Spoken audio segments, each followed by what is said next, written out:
tindakannya prinsipnya bersih. Tapi kalau misalnya ada di rumah sakit yang mungkin daya tahan pasiennya tergantung juga ya, daya tahan pasiennya imunnya rendah, biasanya pakai sarung tangan steril. Kayak misalnya pasien-pasien dengan kanker ya, jadi itu biasanya kita pakai sarung tangan steril untuk mencegah kontaminasi dari tangan kita. Karena kalau yang biasa mah nanti pun akan mati gitu. Kita makan kan, makan pakai tangan biasa gitu. Jadi nanti di lambung juga akan mati. Tapi kalau yang pasiennya daya tahannya turun, ya kita pakai yang steril. Jadi selalu kalau yang Nancy aja nanti si ininya di sterilin dulu gitu. Supaya ya benar-benar mencegah kontaminasi ya. Oke. Nah, udah ada ya. Baik, Bapak, kita mulai ya pemasangan selangnya. Kemudian kita buka. Kamu jangan bingung, kadang-kadang mahasiswa suka buka ini ya dengan susah payah dari atas. Nanti lihat di sini biasanya ada nah ini ya, jadi tinggal disobek gitu, jadi gampang dan ini udah kita sobek ya. Bukan belum pakai sarung tangan. Ngomongin sarung tangan perasaan dia gue yang kaget.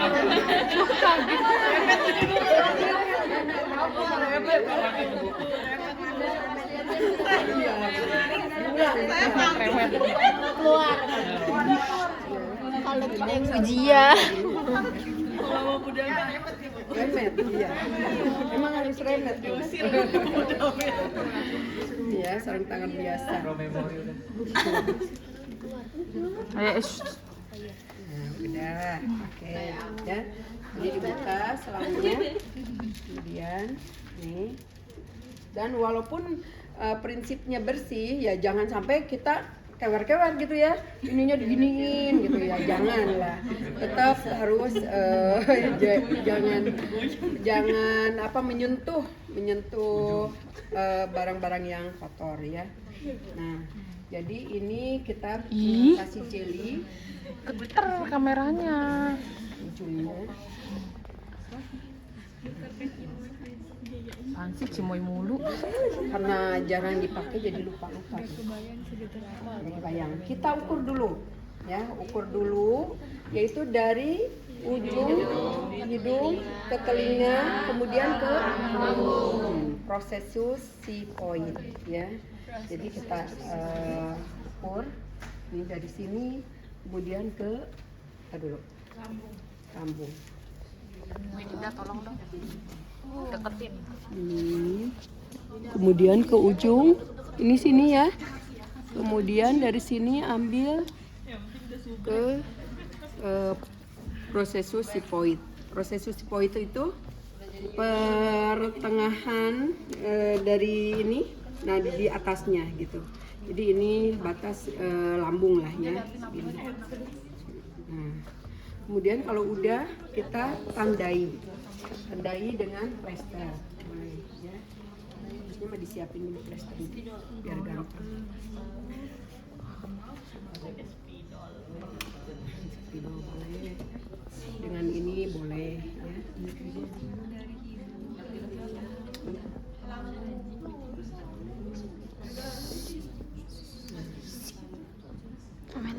Kalau sudah ditandain, kemudian kita kaji dulu kepatenan jalan napas si bapak, si pasien.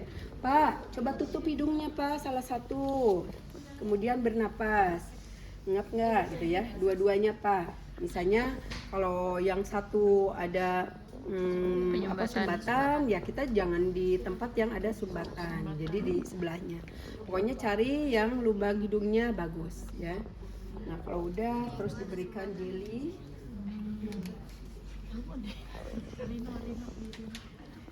Nah jelly-nya ini dicet dan kurang lebih berapa?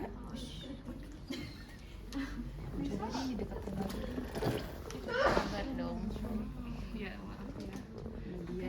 diratakan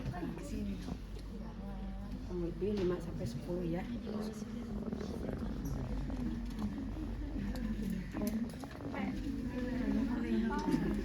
sudah. Pak, saya akan masukkan selang ini ke lubang hidung. Kita pakai yang sebelah kanan ya Pak ya. Nah sekarang Bapak jangan tegang, relax saja. Kemudian pada saat nanti di di bagian nasofaring kita agak giniin ya. Saya masukin nasofaring. Yuk Pak. Oke, saya masukin ya Pak. Masukin secara perlahan tapi tegas. Nah, udah kira-kira di nasofaring. Kemudian bapaknya suruh nelan. Yuk Pak, sekarang nelan. Pelan-pelan sampai benar-benar sesuai dengan yang kita beri anda ya. Oke. Ya Pak. Sekarang kita tes dulu ya Pak ya. Kita tekuk ya supaya nggak banyak udara yang keluar. Nah, kita buka. Ibu juga lupa nih, harusnya disiapin tadi ya. Kalau tidak melakukan suka lupa.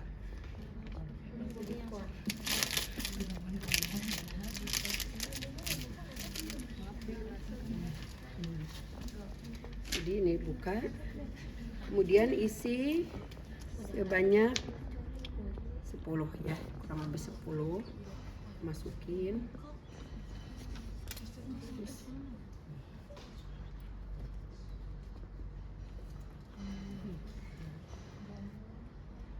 Kegedean masih.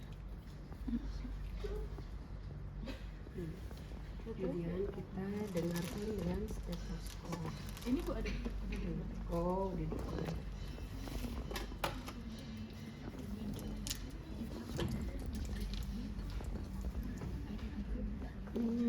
Pakai ini.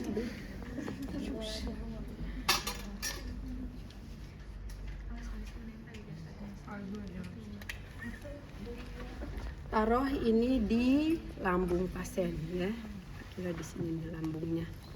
Kemudian ini didorong dengan cepat. Nah, gitu. Kalau kedengaran di sini blep itu udah pasti masuk ke dalam lambung. Kalau kita dengan teman, kita validasi dengan teman. Takutnya kita salah kan. Jadi kita ambil lagi udara ya. Saya minta tolong dong untuk memastikan bahwa ini udah masuk belum.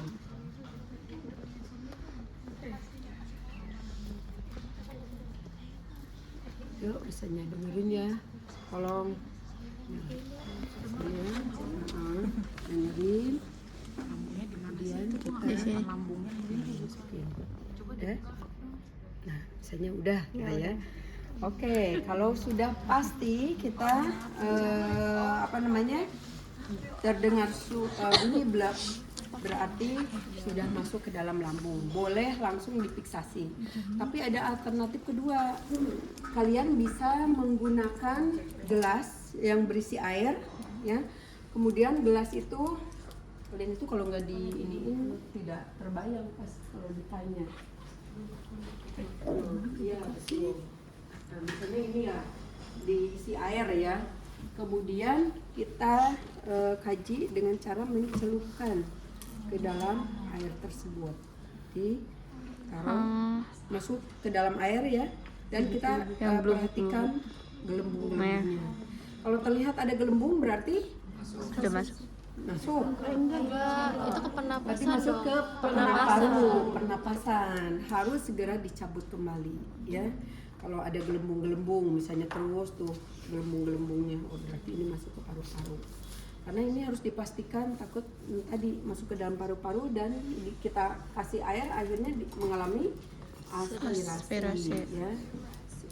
Nah, terus yang kedua tadi yang ketiga, untuk memastikan kalau pasiennya mengalami peningkatan cairan lambung, kita ambil sedikit cairan. Biasanya kan kalau ininya tinggi, tekanan di lambungnya karena cairan lambungnya tinggi, pada saat dimasukin aja dia udah masuk ke sini. cairan lambungnya. Kita tarik, kita ambil dan kemudian dicelupin ya, dimasukin ke dalam kom kecil dan diambil kertas lakmus ya, kemudian dikaji gitu. Untuk melihat itu ya. Nah, kalau udah kemudian kita fiksasi tadi dengan menggunakan kertas yang udah kita siapin dan hilang.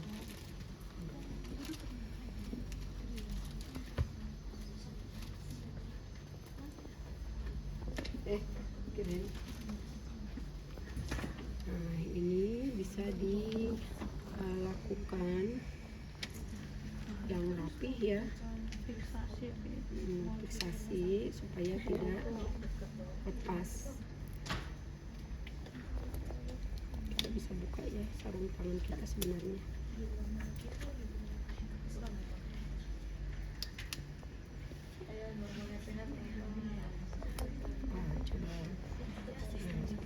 Ya. Kemudian ini bisa di plester di pipi pasien.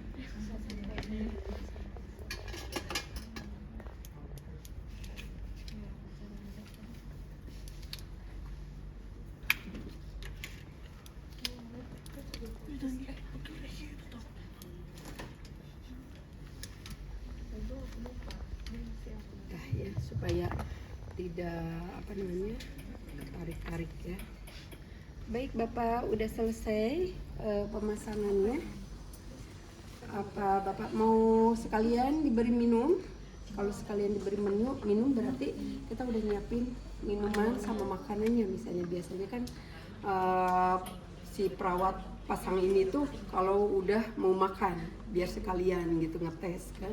Jadi kalau udah sekalian mau makan NGT, cairan NGT-nya ada, minuman air putihnya ada, dan kita pertama kali adalah memberikan air putih dulu, jangan dulu langsung makan. Dan itu prosedur itu udah dapat kan kalian pada saat di semester 1 gitu ya. Jadi pakai ini kata tertib. Karena di sini nggak ada pemberian NGT kan? Makanan lewat NGT kan? Jadi cuma pemasangan doang ya. Oke, nah itu pemasangan NGT kita cabut. Kita langsung aja ya untuk bilas lambung. Nah, kalau bilas lambung, kalau NGT cuma sampai sini, kemudian